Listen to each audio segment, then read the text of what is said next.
Salut à toutes et à tous, j'espère que vous allez bien et moi je voulais faire cette vidéo aujourd'hui parce que je suis particulièrement remonté par rapport à cette histoire de passe sanitaire.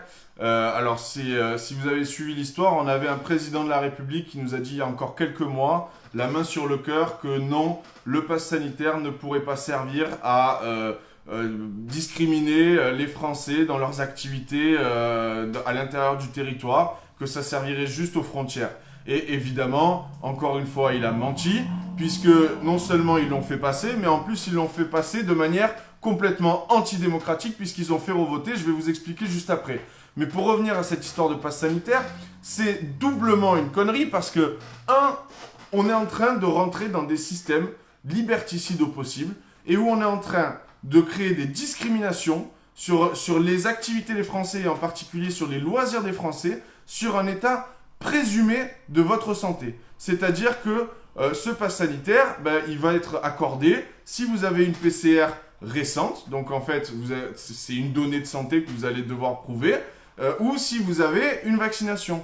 Sauf que la PCR récente, elle peut très bien être faussement négative, c'est-à-dire que vous avez déjà le virus, mais la PCR est encore négative, ou elle peut être négative, mais vous attrapez le virus juste après. Donc, ça n'a aucune valeur. On ne peut pas être sûr qu'avec ça, ça suffit pour dire « c'est bon, vous pouvez passer, il n'y a pas de risque ». De la même manière, la vaccination, on n'a pas encore de données complètement consolidées sur le fait où on serait absolument sûr qu'il n'y a pas de transmission. Donc là aussi, c'est une connerie. Et en plus de ça, c'est une manière de faire croire qu'ils sont en train de lutter contre l'épidémie, alors qu'en réalité, ils ne foutent rien depuis un an. Où sont les 100 000 lits de plus à l'hôpital, dont l'hôpital a cruellement besoin avant même que le Covid commence? Il n'y en a eu aucun d'ouvert. En réalité, ils ont continué à enfermer. Et à côté de ça, vous avez des soignants, notamment en réanimation. Là, en ce moment, ils sont en grève. À Marseille, ils ont défilé devant l'ARS hier.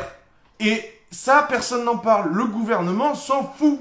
Besoin de plus de moyens? Non. Non, pas besoin de plus de moyens. Non, taisez-vous. Par contre, moi, je veux que vous me présentiez un QR code pour rentrer dans un stade. Non, mais c'est quoi ce monde dans lequel on vit? C'est quoi ce monde de surveillance? Est-ce que vous vous rendez compte de la manière dont on s'est habitué petit à petit à des choses inacceptables? Est-ce qu'il y en a un an de ça, il y en aura un seul d'entre vous qui aura accepté qu'on lui dise à 18h, tu rentres chez toi et tu fermes ta gueule? Eh bien là, ça fait presque 8 mois maintenant qu'on est en couvre-feu permanent.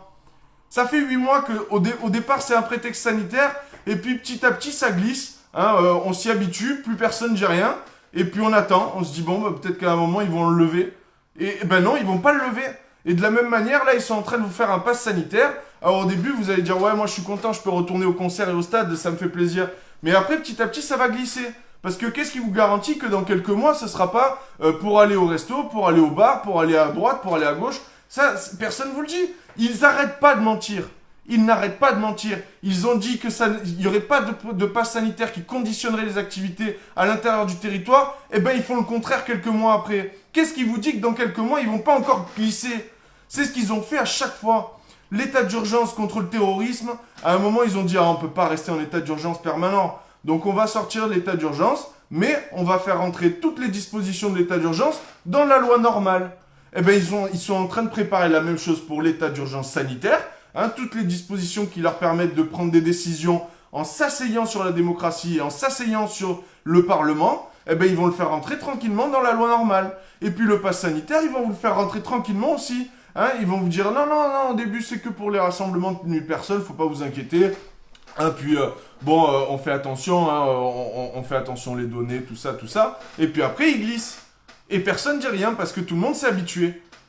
Faut pas mettre le doigt là-dedans. Donc je vous avertis les gens, si vous ne réagissez pas maintenant, après ce sera trop tard. Parce qu'après, ils vont continuer de la même manière. Donc là, par exemple, hier, donc comment ils ont fait passer ce pass sanitaire? Eh bien, ce pass sanitaire, ils l'ont fait passer, ils ont fait un vote à l'Assemblée nationale. Et l'Assemblée nationale, elle a dit non.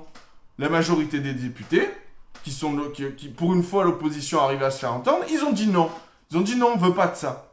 Eh bien, qu'est-ce qu'ils ont fait? Ils ont dit, si, on va appeler tous nos députés, on va s'assurer d'être plus nombreux que vous, et on va le refaire voter quelques heures après. Ils n'ont rien changé.